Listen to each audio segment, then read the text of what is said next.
Bwana, ni ndani ya Simba Sports, ndani ya dimba la michezo, ndani ya uvungu wa michezo, Simba ikiwaka moto. Kichwa cha habari kikiwa hivyo: Simba ikiendelea kutisha kimataifa, Kylian Mbappe aiposti Simba Sports Club katika mitandao ya kijamii, dunia ya shangaa. Kichwa cha habari hicho. Sasa ni habari ambazo zinapatikana ndani ya habari ambazo nimekuletea hapa. Nikukumbushe tu, kabla ya kuendelea, kumbuka kusubscribe, maana yake uwe umebonyeza alama ya kikengele ili uweze kuwa umejiunga na familia. Tutakapokuwa na posti video zetu ziwe zinakufikia bila hata wasiwasi. Hizi ni habari za ndani viwandani, ni habari za michezo na burudani, habari zinazoleta faraja kwa miongoni mwa mashabiki wa Simba Sports Club. Tazama namna ambavyo Simba walifanya katika mechi ya muungano dhidi ya Young Africans. Simba ikikabia chini, Simba ikikabia juu, Simba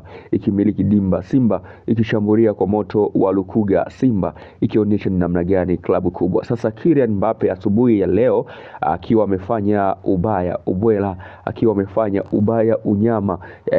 Kumbuke kiasilia Kylian Mbappe ni raia wa Cameroon, so anaijua Afrika na anaijua Simba Sports Club. So katika peji yake aliandika nguvu moja, akaiposti Simba katika mitandao ya kijamii, jambo ambalo limefurahisha sana wachambuzi wengi na limefurahisha sana watu wengi duniani, kwamba Simba inawezekana ikawa klabu miongoni mwa klabu ambazo zina mvuto zaidi hapa barani Afrika na zimekuwa na ushawishi mkubwa. Huwezi amini walichokifanya Simba Sports Club ni jambo la kizalendo zaidi. Baada ya ushindi wakaudedicate kwa baadhi ya watu ambao walikuwa violated na Simba, wameruhusu kwamba Simba ndiyo timu ambayo imetoa furaha kwa mashabiki zake. Young Africans wamezima kimya.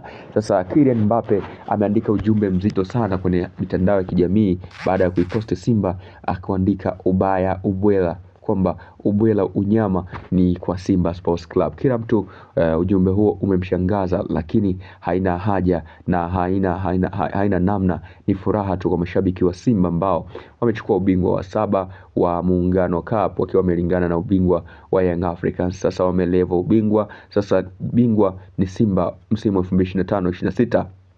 Lakini kumbuke kinachofuata ni michuano ya NBC Premier League Machi 3, ambapo Simba pia ni mwenyeji wa mchezo, anaenda kumvaa Young Africans pale Meja Jenerali Isamuhyo. Simba kishinda basi ubingwa ni wa kwao. So kwa sasa Simba hawacheki na wowote, ni mapambano na wanaendelea kukaza ili kuhakikisha kwamba